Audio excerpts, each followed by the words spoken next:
TV ரசிகர்களுக்கு வணக்கம். இனிக்கம் சினிபுத்துல உங்களுக்காகவே சினிமா பத்தின பல விஷயங்களை கொண்டு வந்திருக்கேன். அட்லியோடைய இயக்கம் அப்படின்னு சொல்லும்போது ஜவான் அது ஹிந்திக்கு போதுமா, தேரி மெர்சல் பிகில் இது தமிழுக்கு போதுமா அப்படின்னு சொல்ற மாதிரி மாசிவான ஹிட்ஸ் மட்டுமே கொடுத்துருக்கக்கூடிய ஒரு இயக்குனராக தான் பார்க்க போறாரு அட்லி.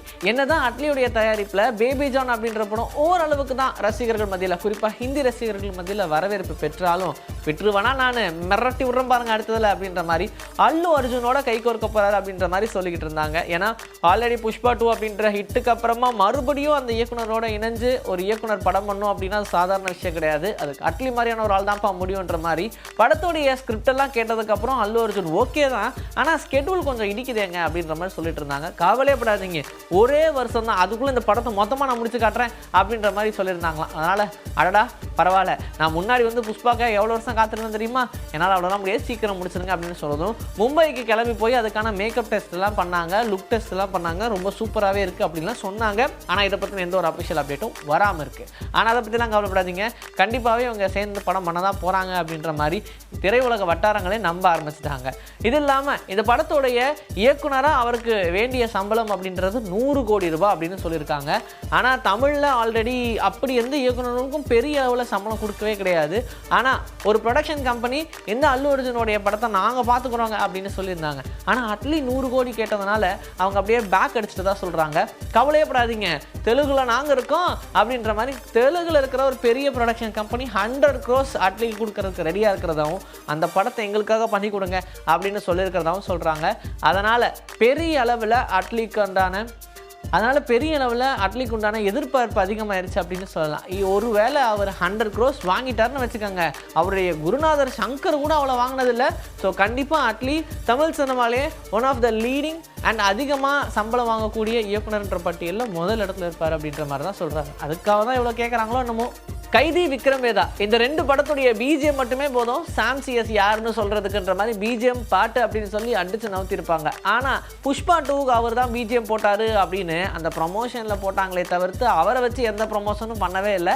ஆனால் இதை பற்றி அவர் கேரும் பண்ணிக்கல, அது நமக்கு தெரிஞ்சது தான். ஆனால் தெலுங்குல மறுபடியும் ஒரு படம் பண்ணாதான்ப்பா நம்மளை யாருன்னே தெரியும் அப்படின்னு சொல்லி ஃபுல் ஃப்ளெஜ்டாக ஒரு படம் மியூசிக் டைரக்டராக பண்ணும் அப்படின்றதுக்காக இப்போ ஜாக் அப்படின்ற படத்தில் இறங்கியிருக்கதா சொல்கிறாங்க. சீக்கிரமாகவே, அதாவது பிரேமலு அப்படின்ற படத்தை கொடுத்துட்டு அடுத்தது என்ன பண்ணலான்னு சொல்லிட்டு இருந்த பாஸ்கர் இப்போ இந்த படத்தை கையில் எடுத்துருக்கிறதாவும், இந்த படத்தில் தெலுங்குல இசையமைப்பாளராக மறுபடியும் ஃபுல் ஃப்ளெஜ்டாக ஒரு படம் பண்ண போறாரு அப்படின்ற மாதிரி சொல்லியிருக்காங்க. ஸோ சாம் சிஎஸ் எப்போவுமே ரசிகர்கள் மத்தியில் இந்த பிஜிஎம் அப்படின்னா அவர் தான்ப்பா அப்படின்னு சொல்லுவாங்க. அதனால கண்டிப்பாக தெலுங்கு இண்டஸ்ட்ரிக்கு ஏற்ற மாதிரி அந்த பிஜிஎம் போடுவார் அப்படின்றத புஷ்பா 2லயே காமிச்சாச்சு. அதனால இந்த படம் மறுபடியும் நான் ஒன்று காட்டுறேன் பாருங்க அப்படின்ற மாதிரி தான் இருக்கும்னு சொல்றாங்க. இது இல்லாமல் இந்த படத்தின் மூலியமா நமக்கு தெலுங்குக்கு அறிமுகம் ஆகக்கூடிய ஒரு இசையமைப்பாளராக பார்க்கப்படுறாங்க. ஆல்ரெடி புஷ்பா 2 அப்படின்ற ஒரு படம் பண்ணாலும் ஆனால் முன்னாடியே தேவி ஸ்ரீ பிரசாத்தோடைய கைவண்ணங்கள்லாம் அது இருந்துச்சு. ஆனால் முழுக்க இந்த படம் மூலியமாக தான் தெலுங்கு ஃபுல் ஃப்ளெஜ்டாக ஒரு மியூசிக் டைரக்டராக இன்ட்ரடியூஸ் ஆக போகிறாரு அப்படின்ற மாதிரி சொல்லலாம். ஸோ அனிருத்தா இருக்கட்டும், ஜிவி பிரகாஷா இருக்கட்டும், இவங்களுக்கு அப்புறம் சாம் சிஎஸ் இப்படி குறிப்பிட்டு சொல்கிற மாதிரி தான் தமிழ் இண்டஸ்ட்ரியிலிருந்து தெலுங்குக்கு போயிருக்கக்கூடிய இசையமைப்பாளர்கள் இருக்காங்க. சுதா கவுங்கராவுடைய இயக்கத்தில் பராசக்தின்ற படம் சிவகார்த்திகேயனுடைய நடிப்பில் உருவாகிட்டு இருக்கு. அவர் மட்டுமா, இதில் அதர்வா இருக்காங்க, ஜெயம் ரவி இருக்காங்க, ஸ்ரீலீலா இருக்காங்க, இப்படி காஸ்ட்டை சொல்லிக்கிட்டே போகலாம். ஆனால் இது இல்லாமல் இப்போ மறுபடியும் குரு சோமசுந்தரமும் இந்த படத்தில் ஒரு சூப்பரான ரோல் பண்ண போகிறாரு அப்படின்ற மாதிரி சொல்லியிருக்காங்க. ஏன்னா நம்ம பார்க்காதான் ஜோக்கர் படத்தில் அவர் நடித்த நடிப்பாக இருக்கட்டும், அதுக்கு அவர் கிடைச்ச பேராக இருக்கட்டும், இது இல்லாமல் பாட்டில் ராதா, மின்னல் முரளி அப்படின்னு சொல்லி வரிசையாக நிறைய படங்கள். ஆனால் குடும்பஸ்தன் படத்தில் அப்படி எதிர்பார்க்கலப்பா அவங்கள அப்படின்ற மாதிரி ஒரு சூப்பரான கேரக்டர் பண்ணியிருப்பாரு. இப்போ இவர் இந்த பராசக்தி திரைப்படத்தில் ஆன்போர்ட் ஆயிருக்காரு. இலங்கையில் இந்த பராசக்தி படத்துடைய ஷூட்டிங் நடந்து போய்கிட்டு இருக்கு.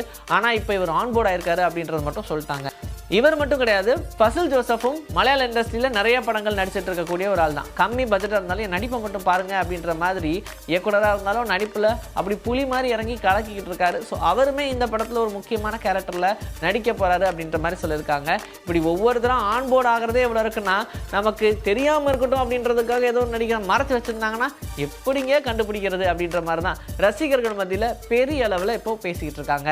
அட்லியோடைய இயக்கத்தில் அல்லு அர்ஜுனோடைய நடிப்பில் ரெடி ஆகிட்டு இருக்குன்னு சொல்கிறாங்களே படம், அந்த படத்துக்கு ஏன் இவ்வளோ டிமாண்ட் கிரியேட் பண்ணுறாங்க அப்படின்னா இது வரைக்கும் அல்லு அர்ஜுன் நிறைய படத்தில் நடிச்சிருப்பாங்க. நமக்கு புஷ்பா கூட தெரியும், அதெல்லாம் அப்படியே க்ரோர்ஸ் கணக்கில் வாரி குவிச்சது வசூலை. ஆனால் இதெல்லாம் தாண்டி இது வரைக்கும் புஷ்பா, அதாவது நம்ம அல்லு அர்ஜுன் பண்ணாத ஒரு விஷயம், டுவல் ரோல். ரொம்ப நாள் ஆச்சுப்பா இப்படி ஒரு ஸ்கிரிப்டே வந்து அப்படின்ற மாதிரியான ஒரு ஸ்கிரிப்ட். ஸோ ஆல்மோஸ்ட் பார்த்தோம் அப்படின்னா அல்லு அர்ஜுன் டுவல் ரோல் இந்த படத்தில் பண்ணுறதுனால தான் இந்த படத்துக்கு டிமாண்டே அதிகமாயிருச்சு. அதனால தான் லுக் டெஸ்ட் வேணும் அப்படின்றதுக்காக 2 கேரக்டருடைய லுக் டெஸ்ட்டையும் அட்லி எடுத்ததாக சொல்கிறாங்க மும்பையில். அதனாலேயே இந்த படத்துடைய எக்ஸ்பெக்டேஷன் அதிக அளவில் இருக்குது.